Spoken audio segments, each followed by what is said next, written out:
మన ప్రభువును ప్రియ రక్షకుడైన యేసు క్రీస్తు ప్రభుల వారి అతి శ్రేష్టమైన ఘనమైన నామంలో ఈ దినాన ఈ ప్రార్థన కూడికలో కుటుంబ ప్రార్థనలో కూడుకున్న పాల్పొందుకున్న మీ అందరికీ దేవుని పేరట వందనాలండి. అందరికీ వందనాలు.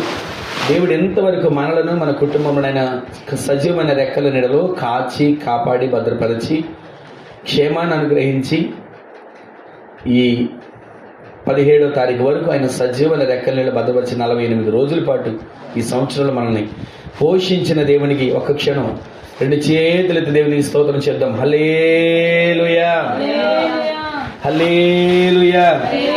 ఇది నాన్న కొద్దిసేపు మనం దేవుని మాట ధ్యానం చేసుకుందాం. దేవుని మాట జీవం కలిగిన మాట. మనుష్యుడు రొట్టె వలన కాక దేవుని నోట్ల నుంచి ప్రతి మాట వలన జీవిస్తాడు. ఆ మాట బ్రతికించే మాట, నిలబెట్టే మాట, సరిచేసే మాట, మన ఆత్మ జీవితంలో ముందుకు సాగే మాట. ప్రతిరోజు ఆ మాట మనం వింటున్నాం. మనకు తెలిసినంత వరకు ఆ మాటను మనం ఏ విధంగా మన జీవితాలకు అనుకూలంగా మార్చుకోవాలో, ఆ మాట ప్రకారం మనం ఎలా బ్రతకాలో ప్రతిదీ మనం కోరుకుంటున్నాం. ఆ మాట ప్రకారం ఉండాలని ఆశపడుతున్నాం. అయితే ఈ పూట ఒక్క మాటను మీకు జ్ఞాపకం చేస్తున్నది ఏంటంటే, ఈ పూట మనకు వచ్చిన వాగ్దానం ఉంది కదా, ఆ మాట ఒకసారి మీరు చూడండి. ఇర్మియా ప్రవచన గ్రంథం 15వ అధ్యాయం చివరి వచనం 21వ వచనం రాయబడిన మాట, దుష్టుల చేతిలో నుండి నిన్ను విడిపించేదను, బలాత్కారుల చేతిలో నుండి నిన్ను విమోచించేదను. గట్టిగా ఒకసారి ఆమె చెప్పండి. ఆ మాట తీసిన వాళ్ళు అక్కడ మీరు చేయి పెట్టుకొని ఒకసారి గట్టిగా ఆమె చెప్పుకోండి. ఆమేన్. అక్కడ రాసిన చక్కటి మాట. ఈ పూట మనం ధ్యానం చేసే మాట ఏంటంటే, దుష్టుల చేతిలో నుండి నేను నిన్ను విడిపిస్తాను, బలాత్కారుల చేతిలో నుండి నేను నిన్ను విమోచిస్తాను. ఇక్కడ రాసిన మాటలు మనం గమనిస్తే, ఈ వాగ్దానం నాకు తెలవచనం పెట్టేటప్పుడు ఆ సమయంలో చూసినప్పుడు అనిపించింది, ఇదేంటి దుష్టుల చేతుల నుంచి విడిపించడం ఏంటి అని రాత్రి నుంచి నేను ఆ విషయం గురించి ఆలోచిస్తూనే ఉన్నాను. దుష్టుల చేతుల నుంచి విడిపించబడడం అంటే ఒక విధంగా లోకం చేతుల నుంచి విడిపించబడ్డం, ఒక విధంగా పాపం అనే చేతుల నుంచి విడిపించబడ్డం, ఒక విధంగా మనకు దేవునికి ఇష్టమైనటువంటి చెయ్యి దానిలోంచి విడిపించబడటం. ఈ ఉదయకాలం ఇక్కడ మనం వింటున్నటువంటి ఈ పగటి ఆరాధనలో మనం చూస్తున్నటువంటి మాట ఏంటంటే, దుష్టుల చేతుల నుంచి నేను విడిపిస్తాను. అసలు ఏ ఏ కార్యాలు ఉన్నాయి, ఏమేమి చేతులతో మనం బంధించబడ్డాం, కొన్ని విషయాలు మీకు చూపించి తర్వాత నేను ముందుకు వెళ్తాను. చదవండి ఒకసారి. ఆదికాండం 48వ అధ్యాయం 16వ వచనంలో రాసిన ఒక చక్కటి మాట ఏమనుందంటే, అక్కడ ఆదికాండం 48వ అధ్యాయం 16వ వచనంలో అక్కడ చక్కటి మాట ఉంటుంది. అనగా సమస్తమైన కీడులలో నుండి నన్ను తప్పించిన దూత ఈ పిల్లలను కూడా ఆశీర్వదించునుగాక. గట్టిగా ఆమె చెప్పండి. ఇంతకీ ఈ మాట ఎవరితో చెప్తున్నారనంటే, యాత్ర దినాలు, నేను జీవించిన దినాలు అని పలికినటువంటి వ్యక్తి యాకోబు.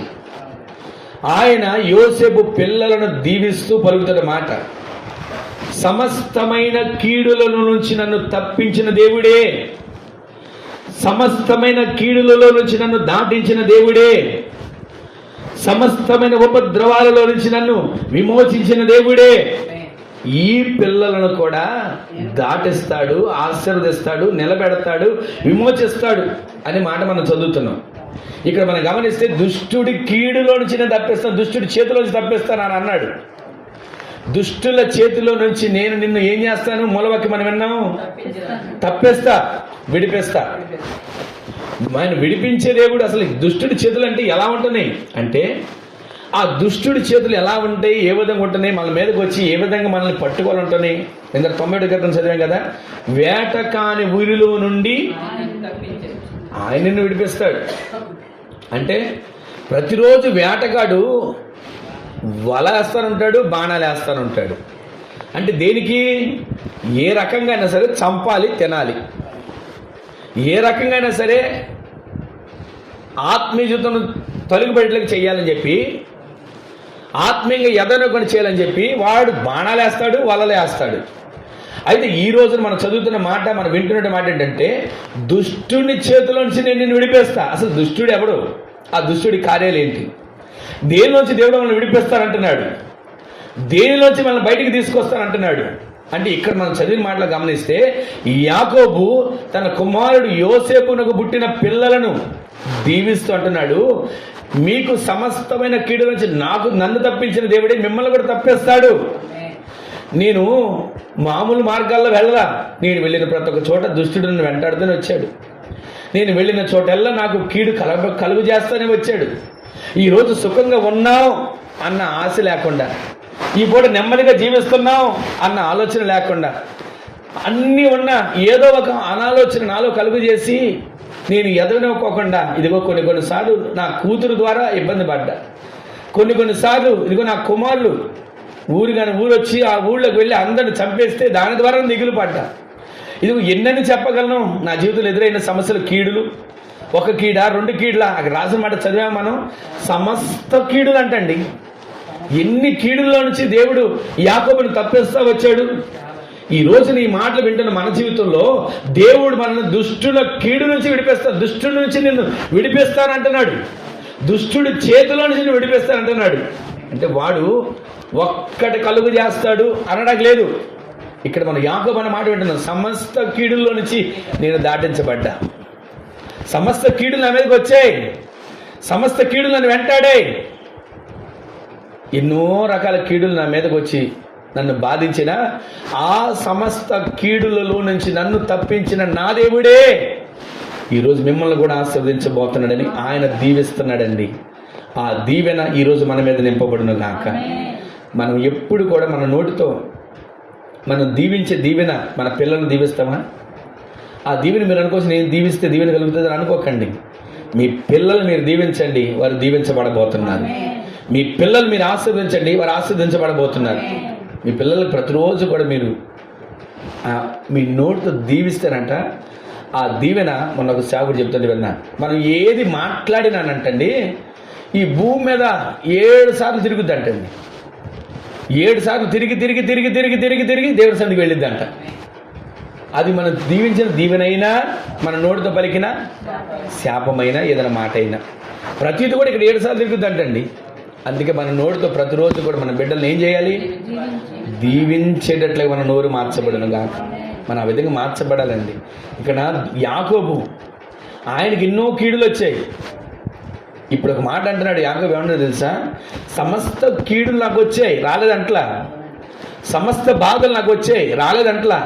కానీ ఆ సమస్త కీడుల్లో నుంచి, ఆ సమస్త బాధలో నుంచి నన్ను తప్పించిన దేవుడు, ఆమె చెప్పండి, ఆ తప్పించిన దేవుడే మిమ్మల్ని కూడా రక్షించబోతున్నాడు.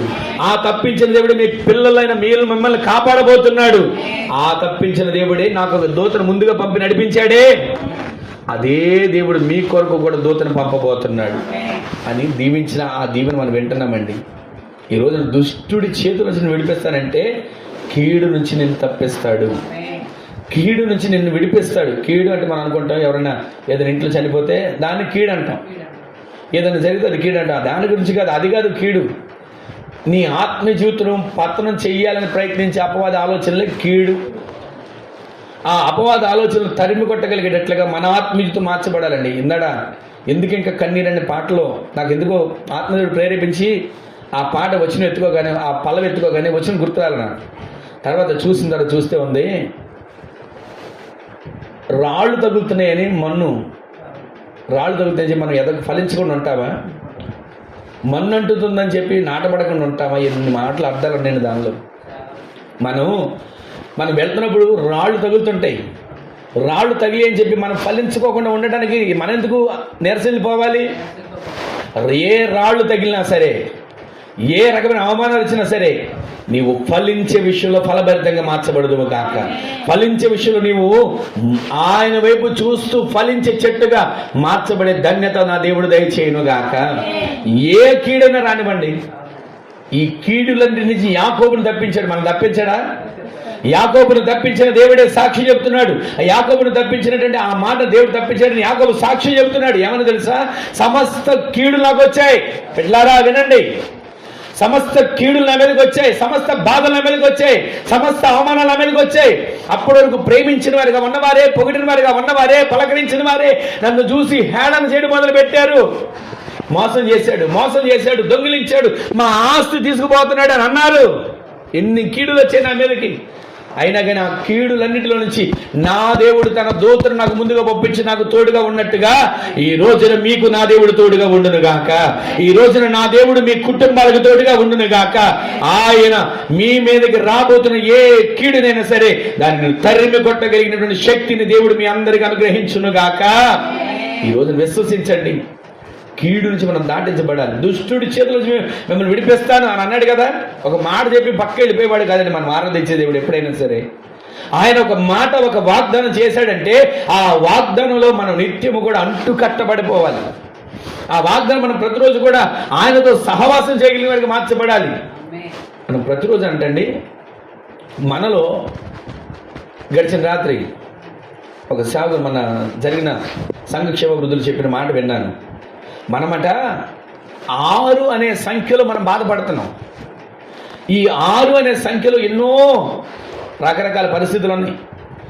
ఈ 6 అనేది ఎన్నో దారులు తీస్తుంది, ఎన్నో రకాలుగా మార్చబడిపోతుంది. అయితే ఆయన చెప్పింది ఏంటంటే ఈ 6 అనేది అంతమైపోవాలంటండి. 6 అనేది అంతమవ్వాలి. 7తో మనం అంటు కట్టబడాలి. 7తో అంటు కట్టబడడం అంటే మన ప్రభు అయిన యేసుక్రీస్తు ప్రభుల వారిని హత్తుకుని జీవించడం. 6లో చాలా విషయాలు ఉన్నాయి. ఆ 6 అనేటువంటి ఆ విషయాలన్నీ అంతమైపోవాలి. తర్వాత మనం 8తో అంటు కట్టబడి, 7తో అంటు కట్టబడింది మనం 8లోనట ఆయన రాజ్యంలో, నిత్య రాజ్యంలో కనబడే వారిగా మనం మార్చబడాలి. ఆ రాజ్యంలోకి సిద్ధపడగలిగిన వారు మనం వెళ్తున్నప్పుడు అంటండి, ఒక మాట చెప్తున్నా వినండి. నీవు నేను నిత్య రాజ్యానికి వారసులం అని డిక్లేర్ అయిపోయింది. అయిన తర్వాత అపవాది ఏం చేస్తాడు తెలుసా? వీళ్ళు నిత్య రాజ్యానికి వెళ్తారా? 6 అనే పాప జీవితాన్ని, 6 అనే పాపాన్ని, 6 అనే దాసత్వాన్ని, 6 అనేటువంటి దేవునికి విరోధమైనటువంటి ఆలోచనలన్నింటినీ వీళ్ళందరూ విడిచిపెట్టేశారు, అంతం చేసేశారు. 7 అనే క్రీస్తుతో అంటుకట్టబడ్డారు. ఆ 7 అనే క్రీస్తుతో అంటుకట్టబడిన వీళ్ళు 8 అంటే ఆ 8 దేనికి సాదృశ్యంగా కనబడుతుందంటే 8 రాజ్యాలు. ఆ రాజ్యాల గురించి కూడా వివరాలు ఇవన్నీ నేను ఇప్పుడు జ్ఞాపకం చేయండి. కానీ ఆ 8 రాజ్యాల్లో నిత్య రాజ్యం చివరి 8వ రాజ్యం. ఆ 8వ రాజ్యానికి మనం సిద్ధపడాలండి. అలా సిద్ధపడిన మనల్ని పరిశుద్ధ గ్రంథం ఉంది కదా, ఏర్పరచబడిన వారి సహితము దేవుని సన్నిధిలో ఆయనలో రూపాంతరం చెందిన వారి సైతం కూడా పడగొట్టాలని ఎంతసేపు వాడి పని ఏంటంటే, పడగొట్టాలని ఎంతసేపు వాడి పని, ఏర్పరచబడిన వారినైనా సరే పిలువబడిన వారినైనా సరే పడగొట్టాలని వాడి పని. అయితే ఈ రోజున విశ్వాసిగా పిలిచాడు, సేవకునిగా పిలిచాడు, ఆత్మీయులుగా పిలిచాడు, ఆయన బిడ్డలుగా పిలిచాడు, ఆయన సొత్తుగా పిలిచాడు. పిలిచిన మనం ఆయనను చూస్తూ మనం అడుగులు ముందుకు వేయాలి. వాడు ఎన్నో రకాలుగా ప్రయత్నాలు చేసి ఏదో రకంగా చిచ్చు పెట్టాలని, ఏదో రకంగా ఆటంకం కలుగు చేయాలని, ఏదో రకంగా దేవుని సన్నిధిని దూరం చేయాలని, ఏదో ఒక రకంగా నిత్య రాజ్యం పొందకుండా చేయాలని వాడి ప్రయత్నాలు చేస్తానంటే వాడు ఆపడు. వాడి పని అది. వాడి పని అంతసేపు ఆత్మీయులో ఎలా పడకూడదాం, ఎలా ఎవరైనా ఎదుగుతున్నారా, ఒక్కోసారి మీరు చూడండి, ఎదిగిన వారు ఒక్కసారిగా కుప్పకూలిపోతారు. ఇప్పుడు అనుకుంటే ఏంటంటే వీళ్ళు ఒకప్పుడు ఒక వెలుగు వెలిగారు కదా, ఏమైంది ఎంతలో అని అనుకుంటే ఇలాగండి. జంక్షన్లో హనుమాన్ ఉన్నప్పుడు ఒక కుటుంబం, సాకుల కుటుంబం, వాళ్ళ అన్నయ్య గారు ఇక్కడ గుండుగోళం యోహాన్ గారు, వాళ్ళ అన్నయ్య గారు ఆయన జాన్ గారు, దేవదాసాయి గారికి బంధువులే. దేవదాసాయి గారు అక్క గారిని ఆయన చేసుకున్నారు, ఆ జాన్ గారు అని ఆయన. అయితే ఆ కుటుంబం అండి, సంఘాలు ఉన్నాయి, సేవ ఉంది, 3 మగబిడ్డలు. ఆ 3 మగబిడ్డలు కూడా వాళ్ళు ఎలా ఉండేవాళ్ళంటే దేవుని పరిచర్యకు సహకారులుగా సేవలో ఒక ఆయనేమో వాయిద్యాలు వాయిస్తూ, ఒక ఆయనేమో తబలా కొడుతూ, ఒక ఆయనేమో పరిచర్యలో సాగుతూ, అలా 3 అసలు జంక్షన్లోనండి ఏ ప్రోగ్రాం జరిగిందో వాళ్ళు లేకుండా ఉండేవాళ్ళు కదా, అలాగ ఉండేవాళ్ళు. అంత వైభవంగా ఉన్న కుటుంబం, అంత వైభవంగా సాగుతున్న సేవ. ఈరోజు నా ఇంట్లో ఒక్కరు లేరండి. మొదట పెద్ద ఆయన సేవకులు చనిపోయారు, ఆ తర్వాత ఇంకొక ఆయన పెద్ద కుమారుడు, రెండో కుమారుడు, 3 చనిపోయారండి. వివాహాలైన పోనీ వారేమన్నా సంతోషంగా ఉన్నారంటే ఆ కుటుంబాలు కూడా భార్య భర్తలు విడిపోవడం అదొక శాపం. ఈ రోజున దుష్టుడి చేతిలో నుంచి దేవుడు విడిపిస్తాను అనడం కారణం ఏంటంటే మనకు తెలియదు మనం దుష్టుడి చేతిలో ఉంటున్నామేమోనని. మనకు అర్థం కాదు, అనుకుంటాం నేను బాగానే ఉన్నాను అనుకుంటాం. కానీ ఈ ఉదయకాలం దేవుడు మనతో మాట్లాడుతున్నాడు, ఏ దుష్టుడు చేతిలో మనం ఉండకుండా నా దేవుడు ఆయన హస్తము చాపి విడిపించబోతున్నాడు. ఈ విశ్వసించండి ఈ మాటని. కీడు అనేటువంటి దుష్టుడు ఎన్నో కలుగు చేస్తున్నాడు. ఆ కుటుంబాలు పతనం అయిపోవడానికి కారణం వారు ఏదో తప్పు చేశారనో ఏదో చేశారని మనం దాని గురించి కాదు, కానీ ఎందుకు పరిశుద్ధంగా ఆ మాటని జ్ఞాపకం చేశారు ఆ విషయాన్ని.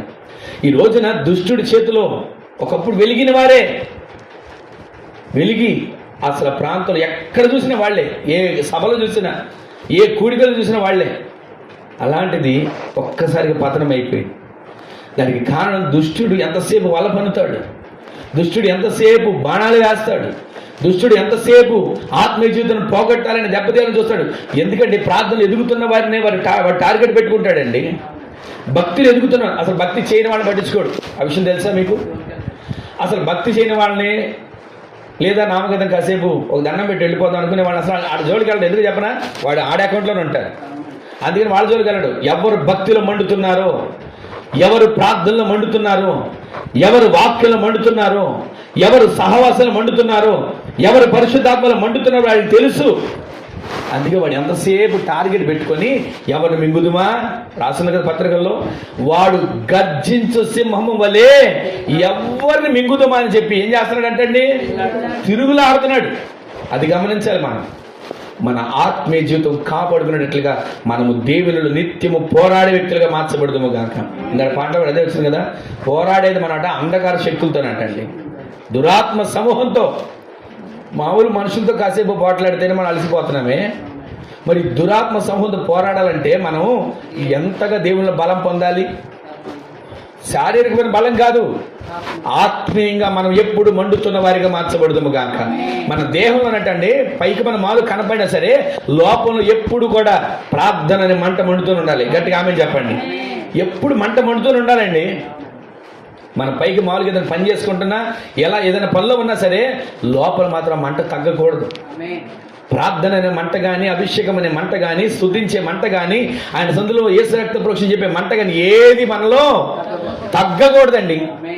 అలా తగ్గకుండా మన ఆత్మీయ జీవితాన్ని దేవుడు స్థిరపరచునుగాక. మనం చదివిన మాట యాకోబు దీవిస్తా అంటున్నాడు, ఇదిగో సమస్త కీడులలో నుంచి నన్ను తప్పించిన నా దేవుడు, నాకు దూతను ముందుగా పంపించి నన్ను నడిపించిన నా దేవుడు, ఒకప్పుడు ఒక్క చేతి కర్రను పట్టుకుని యోర్దాను నదిని దాటించిన నా దేవుడే ఈ రోజున మీకు ఆయన తోడుగా నడిపించబోతున్నాడు. ఆయన మిమ్మల్ని దీవిస్తాడు, ఆయన మిమ్మల్ని ఆశీర్వదిస్తాడు, ఆయన మిమ్మల్ని ఇలా నడిపిస్తాడు అని దీవిస్తున్నాడండి. ఆయన దీవించిన దీవెన ఆ బిడ్డ మీద నిలిచి ఉంది. ఈరోజు నీ మాటలు వింటే మన జీవితంలో ఒక్కసారి ఆలోచన చేస్తే, దుష్టుడి చేతిలోంచి నేను విడిపిస్తాను అన్నాడు. ఏమేమి చేతులు ఉన్నాయి? ఇంకొక మాట మీకు జ్ఞాపకం చేస్తాను చూడండి.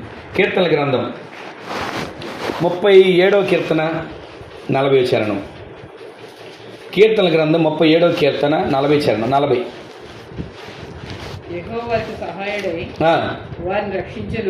యెహోవా వారికి సహాయుడై వారిని రక్షించును. వారు యెహోవా శరణు చొచ్చి ఉన్నారు గనుక ఆయన భక్తిహీనుల చేతిలో నుండి వారిని విడిపించి రక్షించును. యెహోవా శరణు చొచ్చి ఉన్నారు కనుక వారిని ఆయన ఏం చేస్తాడంటే భక్తిహీనుల చేతిలో నుంచి విడిపించబోతున్నాడు. గట్టిగా దేవుని స్తోత్రం చెప్పండి. హల్లెలూయా. మొదటిది దుష్టుడి చేతులను విడిపిస్తాడు అన్న మూలవాక్యం విన్నాం. అంటే దుష్టుడు అంటే ఎవడు? కీడు, ఆపదలు తలపెట్టేవాడు, అపాయాలు కలుగు చేసేవాడు, ఆత్మీయ జీవితం పోగొట్టేవాడు.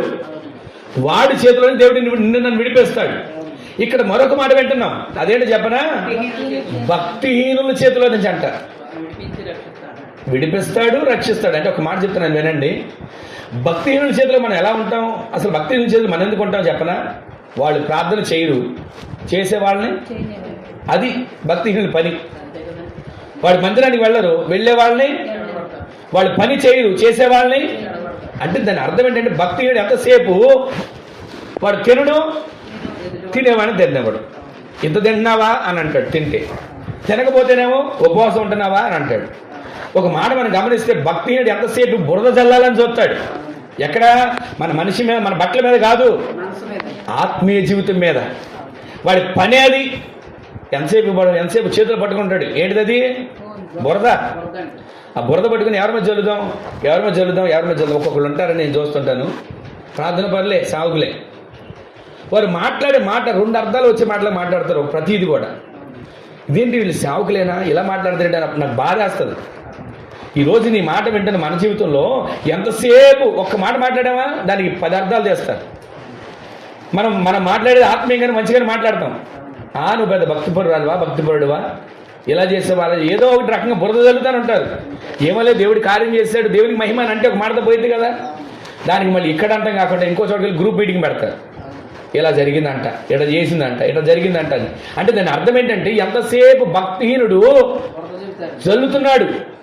అదే దేవుడు మనతో చెప్తున్నాడు, నేను ఈ భక్తిహీనుల చేతిలో నుంచి నేను ఏం చేయబోతున్నా? విడిపించబోతున్నాను, నేను రక్షించబోతున్నాను. ఈరోజు నీ మాటలు వింటాను. మన జీవితంలో దుష్టుడి చేతులను విడిపిస్తాను. అసలు దుష్టుడి చేతులు ఎక్కడున్నాం మనం అని ఆలోచించాలి. దుష్టుడి చేతులను విడిపిస్తాను దేవుడు అంటున్నాడు కదా. వాగ్దానం వచ్చిందంటే ప్రతి వాగ్దానం దేవుడు చేసే కార్యాలు ఉంటాయండి. ప్రతి వాగ్దానం దేవుడు మనతో మాట్లాడే ఒక మాట ఉంటుంది. అక్కడ దుష్టుడి చేతులను విడిపిస్తా అని వాగ్దానం అంటే మనం ఆలోచించాలి. ఏ దుష్టుడి చేతిలో ఉన్నామని దేవుడు విడిపిస్తాను అంటున్నాడు.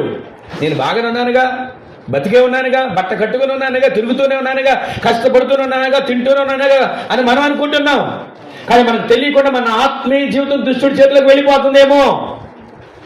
ఆ దుష్టుడి చేతిలో నుంచి దేవుడు మనం విడిపిస్తాను అనడం అంటే ఎన్నో కీడులు కలుగు చేయాలని చూస్తున్నాడు. అందుకే యాకోబు దేవుడు చదివా మనం ఇందాక, సమస్త కీడుల్లో నుంచి నన్ను తప్పించిన దేవుడే ఈ పిల్లలను రక్షించబోతున్నాడని. ఈ రోజున మనం ఏ దుష్టుడు ఆ సమస్త కీడులు కలుగు చేయాలని చూస్తున్నాడు, ఏ సమస్త కీడులు కలుగు చేయాలని ప్రయత్నిస్తున్నాడు, ప్రయత్నించనివ్వండి, కలుగు చేయనివ్వండి. నా దేవుడి హస్తం ప్రతివానికి తోడుగా ఉంది, నా దేవుని బాహు ప్రతివాని పైన చాపబడి ఉంది. విశ్వసించండి, దుష్టుడి చేతిలో విడిపించడానికి కీడు నుంచి తప్పిస్తున్నాడు. రెండవది అక్కడ మనం చదివిన మాట ఏంటంటే భక్తిహీనుల చేతిలో నుంచి నిన్ను విడిపించబోతున్నాడు. ప్రతి భక్తిహీనుడు ఎంతసేపు వాడి పని భక్తిహీనత. ప్రతిరోజు ప్రార్థన చేసుకునే వాళ్ళనే టార్గెట్ పెట్టుకుంటాడు. ఈరోజు నీ మాటలు వింటున్న మన జీవితంలో ఇది విస్తారమైన ప్రసంగాన్ని కొద్ది మాటలు మీకు జ్ఞాపకం చేస్తున్నా. భక్తిహీనుల చేతుల నుంచి నిన్ను విడిపిస్తాడు. మరొక మాట కూడా చూపిస్తాను చూడండి. యెషయా గ్రంథం 49వ అధ్యాయం 24-25 వచనాలు చదవండి. యెషయా గ్రంథం 49వ అధ్యాయం 24వ వచనం 25వ వచనం చదవండి. బలాఢ్యుని చేతిలో నుండి కొల్ల సొమ్ము ఎవడు తీసుకోగలడు? భీకరులు చెరపట్టిన వారు విడిపింపబడుదురా. ఆ మాట తర్వాత యెహోవా ఇలాగ సెలవిచ్చుచున్నాడు, బలాఢ్యులు చెరపట్టిన వారు సహితము విడిపింపబడుదురు. గట్టిగా ఒకసారి దేవుని స్తోత్రం చెప్పండి. ఇక్కడ మనం చదివిన మాటలు మీకు అర్థమైంది. నేను ఒక మాట చెప్తాను వినండి. మొదటిదేమో సమస్త కీడుల నుంచి మనం విడిపిస్తాడు. రెండవది భక్తిహీన చేతులు విడిపిస్తాడు. ఇక్కడ మనం చదివిన మాట మీకు అర్థం అవ్వాలి. నేను చెప్తాను. 24 వచనంలో రాసిన మాట ఏంటంటే బలాఢ్యుని చేతిలో నుంచి కొల్లసొమ్ము ఎవరు తీసుకోగలుగుతాడు? భీకరులు చెరపట్టిన వారు ఎలా విడిపించబడతారు అని ఒక ప్రశ్న ఉంది అక్కడ. బలాత్కారుల నుంచి ఎలా విడిపించబడతారు? కొల్లసొమ్ము ఎలా తీసుకోగలుగుతారు? భీకరులు చెరపట్టి వారు ఎలా విడిపించబడతారు? ఆ ప్రశ్న తర్వాత దేవుడు జవాబిస్తున్నాడు. చదవండి ఒకసారి 25వ వచనం. యెహోవా ఇలాగ సెలవిచ్చుచున్నాడు, బలాఢ్యులు చెరపట్టిన వారు, బలాఢ్యుల చేత చెరపట్టిన వారు సైతము కూడా విడిపించబడబోతున్నారు. గట్టిగా ఆమె చెప్పండి. ఇక్కడ మీకు అర్థం మాట ఒకటి చెప్పనా? వాడు బలవంతుడండి, పట్టుకున్నాడు బక్కోడిని. బలవంతుడిని బక్కోడు పట్టుకున్నాడు. వాస్తవానికి వాడు విడిపించుకోలేడు కదా. అదే పైన ప్రశ్న. బలాఢ్యుడు చెరపడితే ఎలా విడిపించుకోగలుగుతాడు? బలాఢ్యుడు పట్టుకున్నాడు. పేదోడను, బక్కగా ఉన్నాడను, నీరసంగా ఉన్నాడను, లేకపోతే ఏదో రకంగా నా దగ్గర బలం ఉందనో అహంకారంతో పట్టుకున్నాడు. అయితే ఇక్కడ రాసిన మాట ఏంటంటే బలాఢ్యుడు ఎలా తప్పించుకుంటాడు? కొల్లసొమ్ము ఎలా తీసుకోగలుగుతాడు? బలాత్కారం నుంచి ఎలా తప్పించబడతాడు, ఈ చెరలో నుంచి ఎలా విడిపించబడతాడు అంటే దేవుడు సెలవిస్తున్నాడు, వాడు బలాఢ్యుడైనా సరే, వాడు ఎంతటి వాడే సరే. చదవండి సరే ఆ మాట 25 వచ్చినండి.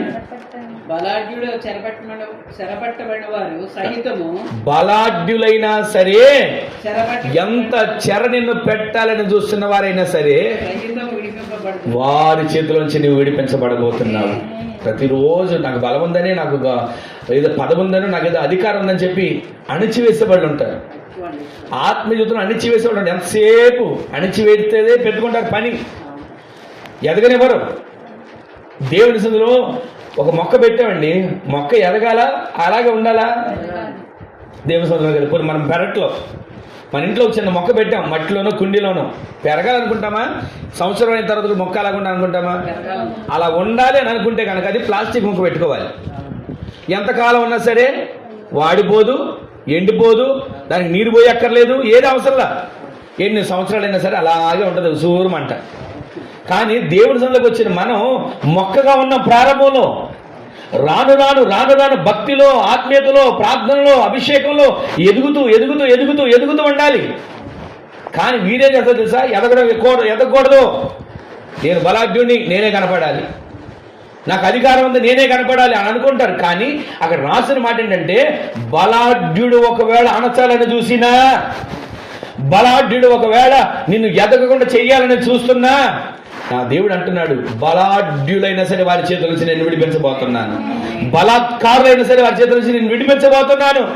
ఈరోజు విశ్వసించండి, ఈ విషయాలు ప్రతిరోజు మన మనసులో పెట్టుకుని ప్రార్థన చేసుకునే విషయాలండి ఇవన్నీ. ప్రతిరోజు మనం ఏదైతే దేవునితో చెప్పుకుంటున్నామో, ఏదైతే దేవునితో మాట్లాడుకుంటున్నామో, దేని కొరకైతే మనం దేవుని సన్నిధిలో ప్రాధేయపడుతున్నామో అదే దేవుడు మనకు తెలియజేస్తాడు. ఈ రోజున దేవుని సన్నిధిలోకి వచ్చిన మనం, వాక్యం వింటున్న మనం, ప్రార్థన చేస్తున్న మనం, ఆత్మానుసారంగా ఎదగాలి, ఫలించాలి, అభివృద్ధి చెందాలని ఆశపడుతున్న మన జీవితంలో ఏ దుష్టుడి చెయ్యి నీ మీద ఉండకుండా ఆ దుష్టుడి చేతి నుంచి నిన్ను విడిపించబోతున్నాడు. ఏ దుష్టుడి కళ్ళు నీ మీద ఉండకుండా ఆ దుష్టుడి కళ్ళు నా దేవుడు గుడ్డిగా మార్చబోతున్నాడు. ఏ దుష్టుడి పెత్తనం నీ మీద ఉండకుండా ఆ దుష్టుడి పెత్తనాన్ని దేవుడు తొలగించబోతున్నాడు.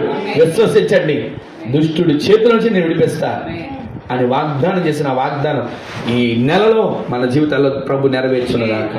ఈ 6వ వారం దేవుడు మన కుటుంబంలో నెరవేర్చునుగాక. దుష్టుడి చేతుల నుంచి విడిపిస్తాను, దుష్టుడి చేతుల నుంచి విడిపిస్తాను. ఏమున్నామండి దుష్టుడి చేతిలో అనుకుంటున్నాము? అక్కడ మనం గమనించాం, కీడు, వాడు ఎంతసేపు కీడు కలిగి చేయకుండా ఆ కీడు చేసేవాడి చేతుల నుంచి తప్పేస్తా. భక్తిహీనత పావు చేయను, నిన్ను బలమైనటువంటి ఆ పాత్రగా ఉండకూడదని భక్తిహీనుడిగా బురద జరుగుతున్నాడు. ఆ భక్తిహీనుడి చేతుల నుంచి నేను విడిపిస్తా. ఎంత బలాఢ్యుడైనా సరే, ఎంత లావు ఉన్నా సరే, ఎంత ఎత్తున్నా సరే, గొల్లియాతు ఒక్క రాయితో బొక్క బార్ల పడ్డాడు. ఈ రోజున నీ ప్రార్థన ఎలాంటి బలాఢ్యుడైనా సరే, ఎంతటి ఎదుట నిన్ను ఒకవేళ బాధించే బలాఢ్యుడైనా సరే, యేసు నామములో వాడి క్రియలు నిలయపరచబడబోతున్నాయి. విశ్వసించండి, బలాఢ్యుడు చెరబట్టినా సరే నా దేవుడు నేను విడిపించబోతున్నాను. చదవండి ఆ మాట 25 వచ్చినాను మరొకసారి. బలాఢ్యుడు చెరబట్టబడిన వారైనా సరే విడిపించబడబోతున్నారు. గట్టిగా ఆమె చెప్పండి. మరొక మాట అక్కడ రాసిన దాని కింద, బేకరులు అంటండి. మామూలుగా అసలు మొహం చూస్తేనే మనకు భయం వేస్తాడు, అంత భయంకరమైన వాళ్ళు బేకర్లు. వాళ్ళు కూడా ఎంతసేపు చేస్తున్నారు సార్, నేను చెరబట్టా అనుకుంటున్నారు. వాడు ఎంతటి బేకరుడైనా సరే, వాడి మొహం ఎంత ఘోరంగా ఉన్నా సరే, అపవాదిగాడి మొహం ఎంత దరిద్రంగా ఉన్నా సరే, వాడు మనం చెరబట్టడానికి వీలు లేకుండా వాడి నుంచి మన దేవుడు మనం విడిపించబోతున్నాడు. మన మీద కానీ, మన బిడ్డల మీద కానీ, ఒక మాట చెప్పనా, మన ఆరోగ్యం మీద కూడా వాడి పెత్తనం ఉండకూడదు. ఆమె చెప్పండి. మన ఆరోగ్యం కొన్నిసార్లు ఏం చేస్తుందో తెలుసా అండి, ఆరోగ్యం మీద పెత్తనం చేస్తాడు.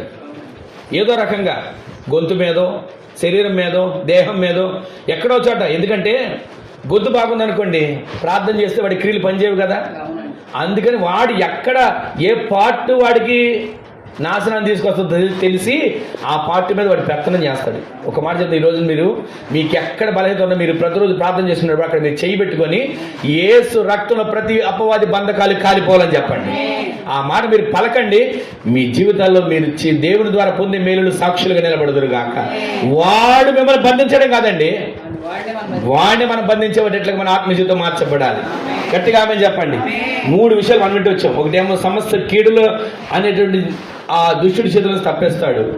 రెండవది భక్తిహీనులు అనేటువంటి దుష్టుడి కీడు ఆ దుష్టుడి చేతుల నుంచి తప్పేస్తాడు. మూడవది వాడు ఎంతటి బలాఢ్యుడైనా ఎంతటి బేకరుడైనా వాడి చేతుల నుంచి దేవుడు మనం విడిపించబోతున్నాడు.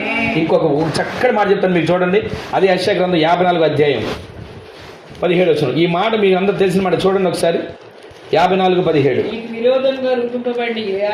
నీకు విరోధముగా రూపించబడిన ఏ ఆయుధము ఇక మీదట వర్ధిల్లదు. గట్టిగా ఆమె చెప్పండి. వాడు ఎన్ని ఆయుధాలతో వచ్చినా, వాడు ఎంతగా కృంగదీయాలని వచ్చినా, దాడి చేయాలని వచ్చినా, ఒకే ఒక్క మాట ఈ వాగ్దానాన్ని చేత పట్టుకోండి. నాకు విరోధంగా రూపించబడిన ఏ ఆయుధం వర్ధిల్లదని నా దేవుడు నా కొరకు వాగ్దానం చేశాడు. ఇదిగో సాతానా, నీ ఆయుధాలన్నీ నా ముందు నిరాయుధాలుగా మార్చబడబోతున్నాయి. ఆ విధమైనటువంటి ప్రార్థన అనుభూలం మనం రావాలండి. ప్రతిరోజు మనం దేని చూసి భయపడాలి, దేని చూసి కృంగిపోవాలి, దేనికి మనం నిస్సహాయకులుగా మార్చబడాలండి. మన దేవుడు మన పక్షమే ఉండగా మనకు విరోధి ఎవడు? మన దేవుడు మన పక్షమే ఉండగా మన విరోధి ఎవడు? జీవము గల దేవుని సైన్యమును తిరస్కరించడానికి సున్నతి లేని ఫిలిస్తీయుడు ఎంతటి వాడు, ఏ పాటి వాడు? విశ్వసించండి. ఈ రోజున దుష్టుని చేతుల నుంచి నేను విడిపించబోతున్నాను. ఆ దుష్టుడి చేతులు అంటే మనం అనుకుంటాం చేతితో రెక్క పట్టుకున్నాడు అనుకుంటాం. వాడు పట్టుకుంటే మనకు కనపడదు. కీడులు కలుగజేయాలని చూస్తాడు. ప్రార్థనలు ఎదగనివ్వకుండా చేస్తాడు. పరిచర్య చేయనివ్వకుండా చేస్తాడు. పాట పాడనివ్వకుండా చేస్తాడు. ఎన్నో రకాలుగా కృంగదీయాలని చూస్తుంటాడు. ఆ కీడులోంచి నా దేవుడు వాడి చేతుల నుంచి నేను విడిపించబోతున్నాడు. భక్తిహీనుడి చేతుల నుంచి అంటే ఎంతసేపు బురద జల్లే వాడి చేతుల నుంచి నేను విడిపించబోతున్నాడు. మూడోది, వాడు ఎంతటి బలాఢ్యుడైనా, వాడు ఎంతటి బేకరుడైనా, వాడి రూపం ఎంత వికారంగా ఉన్నా సరే, నువ్వు వాడిని చూసి భయపడక్కర్లా. వాడి చేతిలోంచి దేవుడిని విడిపించబోతున్నాడు. ఇవన్నీ విడిపించాలంటే మనకి ఒక ఆయుధం ఉండాలి కదా. అందుకే దేవుడు వాగ్దానం చేస్తున్నాడు. ఏం వాగ్దానం తెలుసా? నీకు విరోధముగా, నీ ఆత్మీయ జీవితానికి విరోధముగా, నీ ప్రార్థనకు విరోధముగా, నీ పరిచర్యకు విరోధముగా, నీ మాటకు విరోధముగా, నీ పాటకు విరోధముగా, నీ ఆరాధనకు విరోధముగా, నీవు దేవుని సన్నిధిలో మోకరించే మోకాళ్లకు విరోధముగా ఏ రూపించబడిన ఆయుధమైనా అది వర్ధిల్ల కూడా నా దేవుడు చేయబోతున్నాడు. విశ్వాసంతో మీరు ఆ మాట ప్రతిరోజు పలకండి.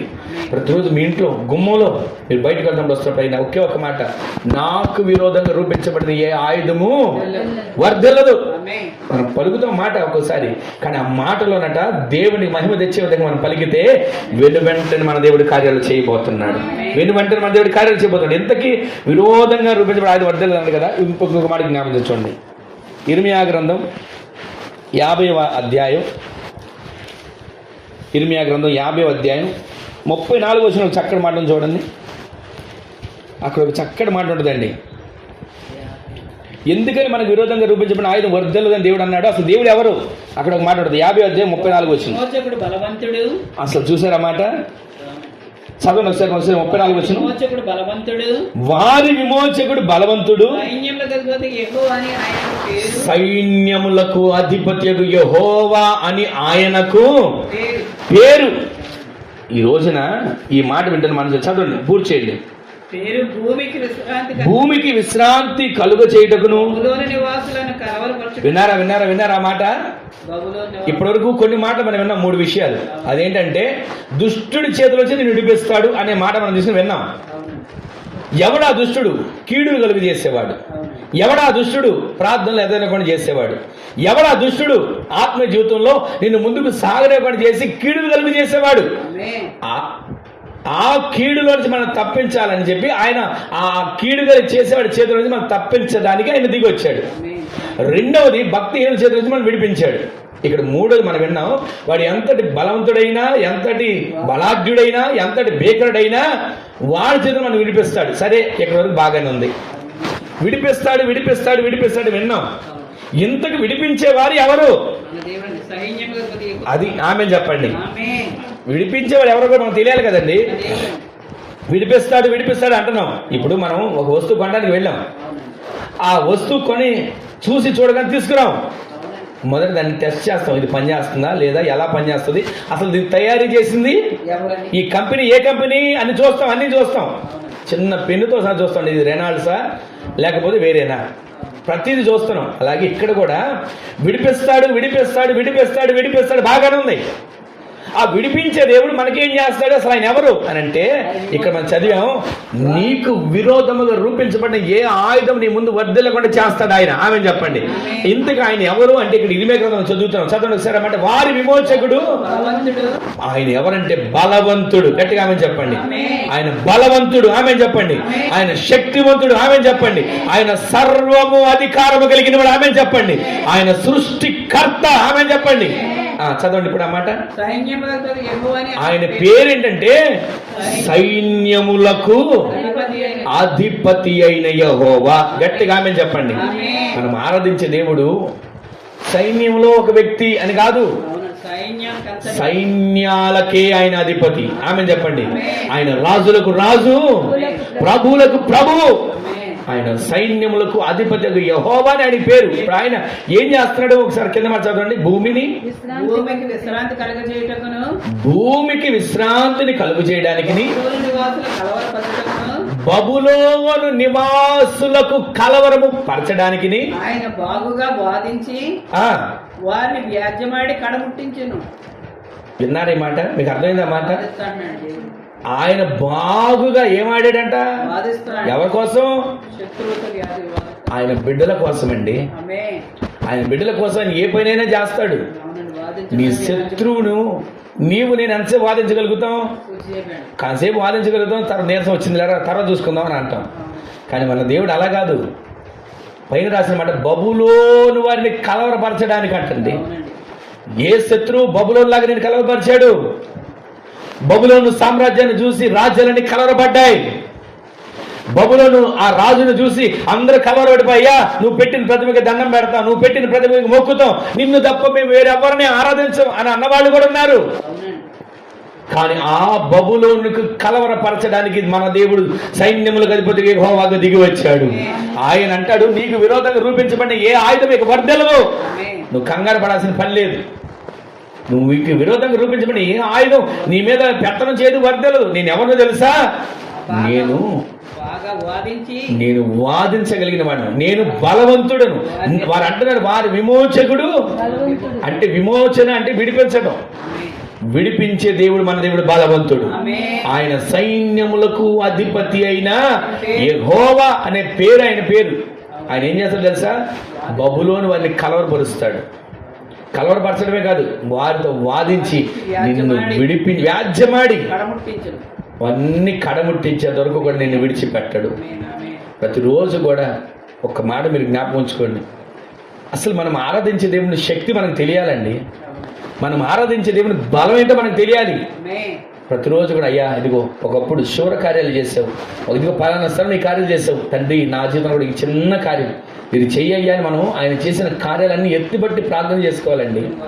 అక్కడ రాసిన మాట, వారిని విడిపించుటకు ఆయన విమోచకుడు బలవంతుడు. ఆయన పేరే సైన్యములకు అధిపతిగా యెహోవా. ఈ రోజున మనం విడిపించే దేవుడు బలవంతుడండి. ఆయన మన కోసం ఎంతసేపు అయినా సరే శత్రువుతో పోరాడతాడు, మన పక్షాన్ని యుద్ధం చేస్తాడండి.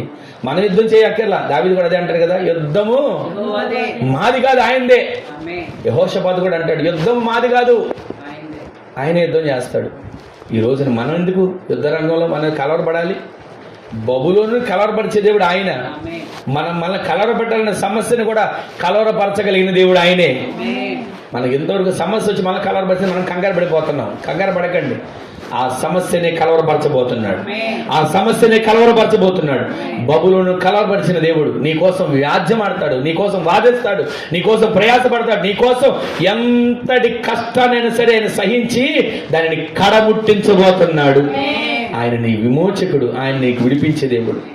ఆయన బలము, ఆయన శక్తిని మనం ఎరిగి ఉంటే చాలండి. ఆత్మకార్యాలు మన కన్నులు జరగబోతున్నాయి. ఇంకొక మాట ఉంది, ఆయన ఏం చేస్తాడు? కొరింథీయులకు రాసిన 2వ పత్రిక, అపోస్తలుడైన పౌలు గారు కొరింథీయులకు రాసిన 2వ పత్రిక 1వ అధ్యాయం 10వ వచనం. ఆ మాట చదవండి, మీకు అర్థమవుతుంది. 2వ కొరింథీయులకు రాసిన 2వ పత్రిక 1వ అధ్యాయం 10వ వచనం. చక్కటి మాట ఉంటుందండి అక్కడ. మొదటి అధ్యాయం 10వ రాసిన మాట. సహోదరులారా, మీరందరూ ఏకభావంతో మాట్లాడవలననియు మీలో కక్షలు లేక. కొరింథీయుల రెండవ పత్రిక అండి, చదవండి. ఆయన అట్టి గొప్ప మరణం నుండి మనం తప్పించెను, ఇక ముందుకును తప్పించును. గట్టిగా ఆమేన్ చెప్పండి. అపోస్తలుడైన పౌలు గారు రాస్తున్న మాట సంఘానికి, కొరింథీ సంఘానికి, ఆయన గట్టి మరణం నుంచి తప్పించాడు, ఇక ముందుకు కూడా తప్పించబోతున్నాడు. గట్టిగా ఆమేన్ చెప్పండి. విశ్వసించండి. ఆయన ఎంతటి దేవుడు అంటే మరణం ఒకప్పుడు తప్పించాడు, ఇక మీదట కూడా తప్పించబోతున్నాడు. శత్రువు ఎన్నోసార్లు మన మరణం అంటే ఈ శారీరకమైన మరణం గురించి కాదు, ఆత్మీయంగా మరణం అయిపోవాలని చెప్పి వాడు ఎన్నో ప్రయత్నాలు చేస్తాడు. నేను మొదటి నుంచి అదే చెప్తున్నాను మీకు. ఆ ఆత్మీయ మరణం నుంచి ఇప్పటి వరకు మనం తప్పించాడు, ఇకను కూడా ఏం చేయబోతున్నాడు? తప్పిస్తాడు, తప్పిస్తాడు, తప్పిస్తాడు, తప్పిస్తాడు. ఆయనను మనం ఎప్పుడు కలిగి ఉంటే ఆ విధంగా మన ఆత్మజీవితం ముందుకు సాగును గాక. దుష్టుడి చేతిలో నుంచి నేను నిన్ను విడిపిస్తా, దుష్టుడి చేతిలో నుంచి నేను నిన్ను విడిపిస్తా అని అంటున్నాడు. అంటే కీడు నుంచి, వాడు నీ మీద ప్రయోగం చేసే ప్రయోగాల నుంచి, వాడు నీ ఆత్మజీవితాన్ని పాడు చేయలేని పరిస్థితి నుంచి, వాడు ఎన్ని కీడులు చేస్తున్నా వాటి నుంచి తప్పిస్తాడు. రెండవది, భక్తిహీనుడు బురద పట్టుకొని ఉంటాడు చల్లుదామని, ఆ భక్తిహీనుడి చేతులోంచి నేను తప్పిస్తాడు. మూడోది, ఎంతటి బలాఢ్యుడైనా ఎంతటి బేకరుడైనా సరే వాడి చేతుల నుంచి నేను తప్పిస్తాడు. ఇంతకే తప్పించే దేవుడు మనకి ఏ వాగ్దానం తప్పిస్తాడంటే, ఆయన అంటున్నాడు, నీకు విరోధంగా రూపించబడిన ఏ ఆయుధము వర్ధిల్లదు. ఆ వర్ధిల్లదన్న దేవుడు ఏం చేస్తాడు తెలుసా? నిన్ను విమోచించే దేవుడు బలవంతుడు, నిన్ను విమోచించే దేవుడు సైన్యములకు అధిపతి అయిన యెహోవా, నిన్ను విమోచించే దేవుడు నీ కొరకు వ్యాజ్యం ఆడతాడు, నిన్ను విమోచించే దేవుడు నీ కొరకు వాదిస్తాడు, నిన్ను విమోచించే దేవుడు నీ కోసం నిలబడతాడు, నిన్ను విమోచించే దేవుడు నీ కొరకు సమస్యని కడముట్టించేంత వరకు పోరాడుతూనే ఉంటాడు అని మనకు తెలియచేస్తున్నాడండి. ఈరోజు నీ మాటలు విన్న తర్వాత మన జీవితంలో ఆయన మరణము నుంచి తప్పించాడు, ఇకను మరణం నుంచి మనల్ని ఏం చేయబోతున్నాడు? ఎక్కడ కూడా నీ ఆత్మ జీవితంలో మరణం అనేది ఉండదు, ఆత్మ జీవితంలో మరణం అనేది ఉండదు, ఆత్మ జీవితంలో మరణం అనేది ఉండదు. నీవు జీవంతో నింపబడేట్లుగా నా దేవుడు జరిగించును గాక. ఇంకొక మాట మీకు జ్ఞాపకం చేస్తాను చూడండి. 27వ కీర్తన 2వ వచనంలో ఆ మాట చదవండి. ఇవాళ కొంచెం రెఫరెన్స్లు ఎక్కువైనా చూడండి ఒకసారి. 27వ కీర్తన 2వ వచనం చదవండి. ఆ మాట చదువు, మీకు అర్థమవుతుంది. చదవండి. ఎన్నిసార్లు వచ్చారండి? ఎన్నోసార్లు అండి. అక్కడ రాసిన మాట, భక్తుడు అది ఇప్పుడు మనం చదవాల్సిన మాట. చదవ మళ్ళీ ప్రారంభించండి. 27:2. నా శరీర మాంసం తినుటకై దుష్టులు నా మీదకి వచ్చినప్పుడు, నా శరీర మాంసమును తినుటకై దుష్టులు నా మీదకి ఎన్నోసార్లు వచ్చారు. అయినా వచ్చినప్పుడు నన్ను బాధించే శత్రువులు నా మీదకి వచ్చినప్పుడు, నన్ను బాధించే శత్రువులు, నన్ను కష్టపెట్టే శత్రువులు, నన్ను కృంగదీయాలనే శత్రువులు ఎంతమంది దుష్టులు నా మీదకి వచ్చినా వారు తొట్టిల్లి కూలిది, వాళ్ళు కూలిపోయారు తప్ప నన్ను ఏం చేయలేకపోయారు. గట్టిగా ఆమె చెప్పండి. విశ్వసించండి. ఈ రోజున ఏ శత్రువు నిన్ను తినేద్దాం, మింగేద్దాం, ఏదో చేసేద్దాం వచ్చినా సరేనట, ఎంతమంది వచ్చినా, అక్కడ రాసిన కీర్తన, దావీదు కీర్తన, దావీదు అంటున్నాడు, ఎంతమంది నా మీదకి వచ్చినా సరే నన్ను తిందామని, నా శరీరాన్ని తిందామని, నా ఆత్మజీవితాన్ని పాడు చేద్దామని, ఇదిగో నా మీదకి ఎంత సైన్యంగా వచ్చారో తెలుసా? ఎంతమంది వచ్చినా సరే ఏమైపోయారు వాళ్ళందరూ? అది వాళ్ళు ఎంతమంది వచ్చినా సరే తొట్టిల్లి కూలిపోయారండి వాళ్ళు. ఈ రోజున నీ మీదకి, నీ ఆత్మజీవితంకి ఎంతమంది వస్తారు రానివ్వండి, ఎంతమంది వస్తారు, నీవు నేను దిగులు పడాల్సిన పని లేదు. ఆమె చెప్పండి. దేనికి మనం భయపడక్కర్లేదండి. ఈ రోజున ఈ మాటలన్నీ మీ హృదయంలో భద్రపరచుకోండి, లేదా ఈ రిఫరెన్స్లన్నీ ఒక చోట రాసుకున్న తర్వాత మీరు మళ్ళీ చదువుకోండి ఈ మాటలన్నింటిని. ఏ శత్రువు అయినా సరే ఎన్నిసార్లు వచ్చాడో, ఎంతమంది వెంట పెట్టుకుని వచ్చాడు, ఏదైనా సరే వాళ్ళట నీ ముందు ఏమైపోతారు? తొట్టిల్లిపోయి కూలిపోతారు. ఆమె చెప్పండి. తొట్టిల్లిపోవడం అంటే మూర్చిల్లిపోతాడు. ఇక అంతే. ఎలా పోతాడు? దేవుడు నీ పక్షమై ఉన్నాడని, దేవుడు నీకు పక్షమై నిలిచి ఉన్నాడని, నీకు విరోధంగా రూపించబడిన ఏ ఆయుధం వర్ధలదని ఆ శత్రువుకు అర్థమయ్యి ఇక నేనేం చేయలేను, ఇక నా వల్ల కాదు అని తొట్టిల్లి కూలిపోయే రోజులు రాబోతున్నాయి. విశ్వసించండి ఈ మాటలన్నిటినీ దినానా ప్రభు మనతో మాట్లాడుతూ ప్రతి ఒక్క మాట వాగ్దానపూర్వకంగా మనల్ని నిత్యము ఆయన మాట్లాడుతూ ప్రతి ఒక్క మాటను మీరు విశ్వసించండి. ఏ శత్రువు ఒకవేళ నేను వీళ్ళని తినేస్తా, వీళ్ళు మింగేస్తా, వీళ్ళని అంతం చేసేస్తా అనుకుంటాడేమో, వాడి వల్ల ఏం కాదు. ఎందుకో చెప్పనా, నా దేవుడు నీ పక్షమే నిలిచి ఉన్నాడు, నా దేవుడు నీ కొరకు నిలిచి ఉన్నాడు, నా దేవుడు నీ సహవాసంలో నీ సన్నిధి ఆయన సన్నిధిలో నిలిచిన నీ పక్షాన ఆయన నిలిచి ఉన్నాడు. నీ ఎదుటికి వచ్చినాడు ఎవడైనా సరే, ఎంతటి వాడైనా సరే ఏమైపోవాలి, తొట్టిల్లిపోయి కూలిపోవాల్సిందే. అది ఏ సమస్య అయినా తొట్టిల్లిపోయి కూలిపోవాల్సిందే. అది ఎంతటి బలహీనత అయినా తొట్టిల్లిపోయి కూలిపోవాల్సిందే. అది ఏ సమస్యని ఎంతటి కష్టమైనా సరే తొట్టిల్లిపోయి కూలిపడేట్లుగా నా దేవుడు చేయబోతున్నాడు. విశ్వసించండి ఇది నాన్న. ఈ రోజు నీ మాటలు వింటున్న మన జీవితంలో ఒక్కసారి నన్ను తినడానికి వచ్చిన వారే తొట్టిల్లి కూలిపోయారు అని భక్తుడు చెప్తున్నాడు. నన్ను తినాలని, నన్ను ముంచాలని, నన్ను ఏదో చెయ్యాలని, నా మీదకి ఏదో దాడి చేయాలని వచ్చిన వాళ్ళే ఏమైపోయారు, తొట్టిల్లి కూలిపోయారు. ఇంకొక మాట మీరు జ్ఞాపకం చేసి చూడండి. అప్పుడు ఏమైంది అంటే 25 అధ్యాయం యెషయా గ్రంథం. తొట్టిల్లి కూలిపోవడానికి కారణం ఏంటి ఒకసారి 25 అధ్యాయం యెషయా గ్రంథం 3వ వచనం నుంచి చదవండి.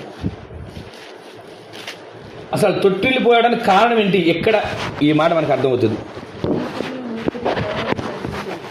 చదవండి. 25 అధ్యాయం 3వ వచనంలో భీకరుల ఊపిరి గోడకు తగిలిన గాలి వాన వలె ఉండగా నీవు బేదలకు శరణ్యముగా ఉంటివి. గట్టిగా ఒకసారి ఆమె చెప్పండి. ఈ 3 వచనాలు ఇక్కడ మనకు కనబడితే 3 మాటలు. మరలా చదవండి, ప్రారంభించిన మాట. అదే 3వ వచనం. ఊపిరి గోడకు తగిలిన బేకరులు వాళ్ళ ఊపిరి గోడకు తగిలగా గాలి వాన వలె ఉండగా నీవు బేదలకు శరణ్యముగా మొట్టమొదటిది మనకు ఆయన శరణ్యముగా ఉండబోతున్నాడు.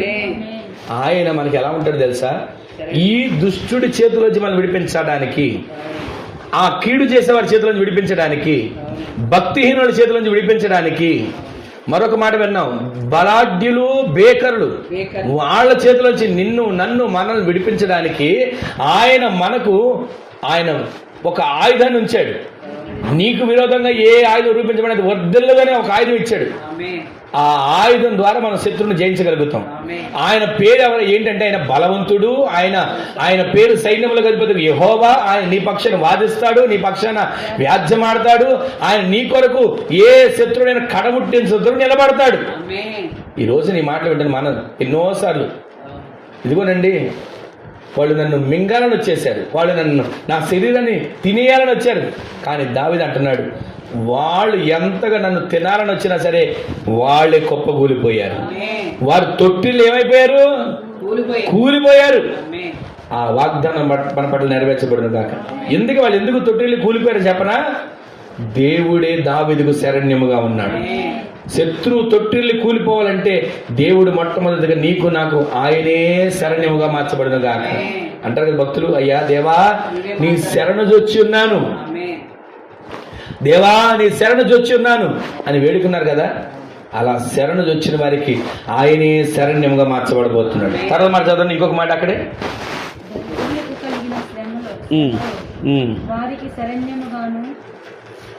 దరిద్రులకు కలిగిన శ్రమలు వారికి శరణ్యముగాను, గాలి వాన తగలకుండా ఆయన వారికి ఎలా ఉంటున్నాడు, ఆశ్రయముగా. ఇంతకీ దుష్టుడి చేతుల నుంచి తప్పించడానికి ఆయన ఒకటేమో శరణ్యముగా ఉంటున్నాడు, రెండవదేమో ఆశ్రయముగా ఉంటున్నాడు, మూడోది నీడగా ఉంటున్నాడు.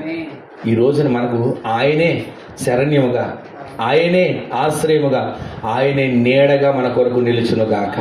అలా నిలిస్తేనట దుష్టుడు చేయి మన మీదకి పెత్తనం చేయదు, దుష్టుడి చేతిలో మనం ఉండం. ఆయన మనకు శరణ్యంగా ఉండాలి, ఆయన మనకి ఆశ్రయంగా ఉండాలి, ఆయన మనకి నీడగా ఉండాలి. అలా ఉంటే మన జీవితాలు చదవండి, ఇంకా చదువుకుంటారని కొంచెం. కాబట్టి బలిష్ఠులైన జనులు నిన్ను గణపరచెదరు, భీకర జనముల పట్టణస్థులు నీకు భయపడుదురు. ఎండిన దేశంలో ఎండ వేడిమి అణగిపోనట్లు నీవు అన్యుల ఘోషను అణచివేసితివి, మేఘఛాయ వలన ఎండ అణచివేయబడినట్లు బలాత్కారుల జయ కీర్తనలు ఇక మీద ఏమైపోతున్నాయి? అది బలాత్కారాలు అనుకున్నారంట, మాకు జయం వచ్చింది, మాకు జయం వచ్చింది, మాకు జయం వచ్చిందని. కానీ బలాత్కారుల జయ కీర్తన ఏమవబోతుంది? దేవుడు నీ జీవితంలో నీ ప్రార్థన ద్వారా ఎలాంటి బలాత్కారులు ఇప్పుడు జయకీర్తన పాడారో, కానీ నా దేవుడు ఆ జయ కీర్తనలన్నింటినీ అణచివేసి నీకు జయమేమిచ్చును గాక. ఈరోజు విశ్వసించండి ఈ మాటలు. కొంచెం ఒకవేళ ఆ మాటల్లో ఒకవేళ మనకి ఏదైనా అర్థం కాకపోయినా అర్థం చేసుకోండి. ప్రతిరోజు ప్రతి క్షణం మన జీవితంలో దుష్టుడి చేతుల నుంచి మనం తప్పించాలి, దుష్టుడి చేతుల నుంచి తప్పించబడాలి, దుష్టుడి చేతుల నుంచి మనం విడిపించబడాలని కోరుకుని దేవుడు మనతో మాట్లాడుతున్నాడు. కీడు నుంచి తప్పిస్తా, కీడు చేసే దుష్టుడి చేతుల నుంచి తప్పిస్తా, మీ మీదకి బురద చల్లాలని వచ్చే భక్తిహీనుడి చేతుల నుంచి తప్పిస్తా, మిమ్మల్ని పట్టుకోవాలని ఏదో రకంగా మిమ్మల్ని అణచివేయాలని చూసే బలాఢ్యులు బేకర్ల చేతుల నుంచి నేను తప్పిస్తా. మీకు విరోధంగా రూపించబడి ఏ ఆయుధము వర్ధలదు. ఎవడి ఆయుధం తీసుకొచ్చినా అది ఎలాంటిదైనా సరే. ఇలాగేనంటే ఒకసారి కొన్ని వీడియోలో కనబడుతుంది, చూస్తాం కదా, ఇద్దరు ప్రార్థన చేసుకునే వాళ్ళని ఒక చోట తీసుకుని వెళ్ళిపోయారంట అరణ్యంలోకి. చంపేద్దాం అని, గన్నంతో చంపేద్దాం, కాల్చి చంపేద్దామని తీసుకెళ్ళారు. ఆ ప్రార్థన చేసుకునే వాళ్ళని చంపుదామని చెప్పి గన్న ఎత్తారు. కానీ వాళ్ళు ఎక్కడ, అయ్యా అవి కాళ్ళు పట్టుకుంటాం, మమ్మల్ని బతికించండి లేదా విడిపించండి ఏమల్లా. వాళ్ళు ప్రార్థన చేస్తూనే ఉన్నారు. వారు అభిషేకం ఎక్కువ. ఇలాంటి వీడియోస్ నైజీరియా వాళ్ళు చేసే కనబడతాయి మనకి. వాడు అన్య భాషలతో ప్రార్థన చేస్తున్నాడు. ఇతను తుపాకీ గురిపెట్టి కాలుద్దామని చెప్పి కాల్చుతున్నాడు. కానీ అతనికి ఏ హాని కలగట్లేక బుల్లెట్ గుండు వెళ్ళట్లా. సరే ఏమైంది, గన పని చేయట్లేదా అని కాసేపు కొట్టుకున్నాడు. తర్వాత మళ్ళీ పెట్టాడు. ఆయన మాత్రం అభిషేకం చేత నింపబడి ప్రార్థన చేస్తానున్నాడు. అభిషేకంతో నింపబడి దేవుడి సందులో అన్య భాషలతో మాట్లాడుతూనే. ఇతను గురిపెట్టి కాలుస్తున్నాడు, ఏమవట్లా. అసలు గన్న పని చేయట్లేదా అని చెప్పి పక్కనున్న అతనితో పాటు ఉన్న సైనికుడిని గన్నబెట్టి కాల్చాడు. వాడు అక్కడక్కడ పని చనిపోయాడు.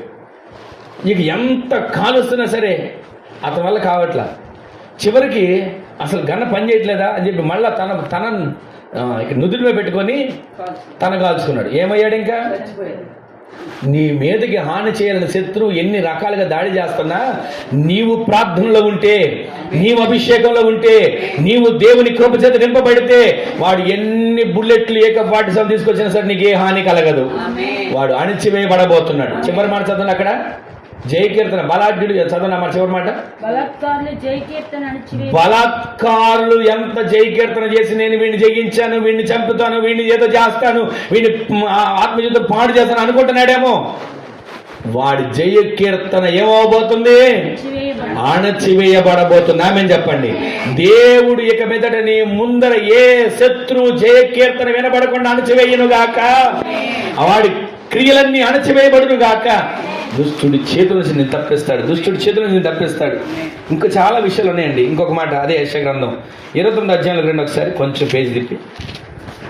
29:5 వచనం. నీ శత్రువుల సమూహము లెక్కకు. అసలు ఎంత అంటే శత్రువుల సమూహం లెక్కకు ఇసుక రేణువులంత. నీ శత్రువుల సమూహము లెక్కకు ఇసుక రేణువులంత విస్తారముగా ఉన్నా బాధించేవారి సమూహము ఎగిరిపోవు. గట్టిగా ఆమెను చెప్పండి ఒకసారి. విశ్వసించండి. ఈ వాగ్దానాలన్నిటి మీరు తర్వాత మళ్ళా ప్రార్థన చేసుకోండి చేతులు పెట్టుకొని. బాధించేవారు ఎంతటి వాళ్ళైనా సరే ఏమవుతారంట? అది గాలికి ఎగిరిపో పొట్టు వలె వాళ్ళు నీ మీద కన్నుల కనపడకుండా ఎగిరిపోబోతున్నారు. బాధించేవాడు నీకు దూరం అయిపోతున్నాడు. నిన్ను బాధ పెట్టేవాడు నీ ముందు లేకుండా దేవుడు చేయబోతున్నాడు. విశ్వసించండి. అక్కడ నీ మళ్ళీ ప్రారంభించండి. నీ శత్రువుల సమూహము లెక్కకు ఇసుక రేణువులంత విస్తారంగా ఉన్నా సరే భయపడవద్దు. ఎంత శత్రువు వచ్చినా సరే భయపడొద్దండి. ఈరోజు నేను విశ్వాసంతో చెప్తున్నాను. మీ స్థలం కొని అక్కడ మందిరం కట్టాలనుకున్నప్పుడు పక్కన స్థలంలో మందిరాన్ని ఇటు వేసుకోవాలి ఆనుకోనే. ఇప్పుడు మన మందిరం ఉన్న దాని ముందు స్థలంలో పాత మందిరం ఉండేది. ఆ స్థలంలో నుంచి ఆ పైపులు ఆ రేకులు తీసుకుని అలా ఇక్కడ వేసుకుందాం అని అనుకున్నాం. ఈ లోపు వచ్చారండి చుట్టూతున్న స్థలాల అందరూ వచ్చేసి పెద్ద పెద్ద గొడవలు. ప్రతిరోజు ఆ పక్కన మేము అద్దుకుండేవాడు. ఏ రోజు ఒక్క పూట మేము నెమ్మదిగా ఉన్న రోజు మాకు తెలియదండి. ఎప్పుడు ఎవరు వస్తారు, ఎప్పుడే గొడవ పెట్టుకుంటారు. మేము అక్కడ ఉంటే కింద నుంచి పిలిచాడు ఒక ఆయన, పాస్టర్ గారు కింద రండి అనేవాడు. పైన రేకుల షెడ్లో ఉండేవాడు. వస్తే అక్కడ రండి, స్థలం దగ్గరికి రండి అని చెప్పి ఆయనతో పాటు ఒక 10 మంది పోగడి అందరూ వాళ్ళు ఇష్టం వచ్చినట్టు మాట్లాడుతున్నారు. ఏమి నేను మాట్లాడేవాడిని కాదండి, అలాగే నిలబడి మనసులో ప్రార్థన చేసుకుంటూ ఉండేవాడిని. ఈ రోజు ఒక మాట చెప్తున్నాను, ఎంతమంది మాకు అక్కడ ఒకవేళ వ్యతిరేకంగా మాట్లాడినా వాళ్ళందరినీ దేవుడు ఈ రోజున సమాధాన పడేట్లుగా చేశాడు. ఆమె చెప్పండి. వాళ్ళందరూ ఏ శత్రుడు, ఎంతోమంది మమ్మల్ని ఎన్నో దాడులు కూడా చేశారండి. ఇక మేము ఉండకూడదని చెప్పి మా మీద లోక సంబంధం క్రియలు కూడా చేశారు. ఏది కూడా మమ్మల్ని ఏం చేయలేకపోయింది. ఏంటో చెప్పనా, మాకు విరోధంగా రూపించబడిన ఏ ఆయుధము వర్ధలదని వాగ్దానం మనం పట్టుకుంటే చాలండి. వాడు ఏది చేసినా మనకేం కాదు, మన దేవుడు మన పక్షాన ఉంటాడు. ఈ రోజున ఆయన సందులో మనం ప్రార్థనలో, భక్తిలో, వాక్యంలో, ప్రార్థనలో, అభిషేకంలో మనం నింపబడి ఉన్నప్పుడు ప్రతి బలాత్కారుల జయ కీర్తన నా దేవుడు అణచివేయబోతున్నాడు.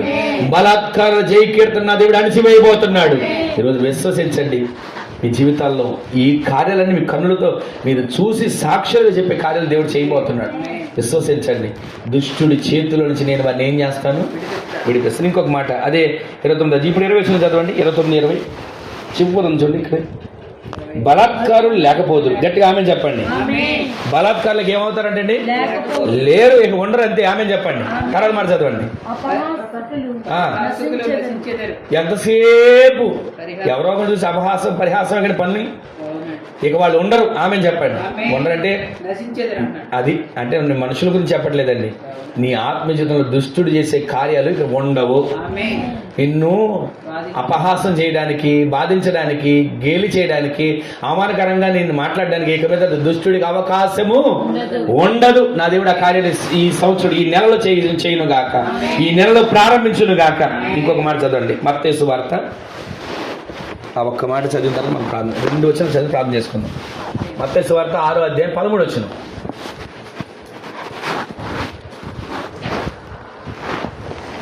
మత్తయి సువార్త 6వ అధ్యాయం 13 వచనం.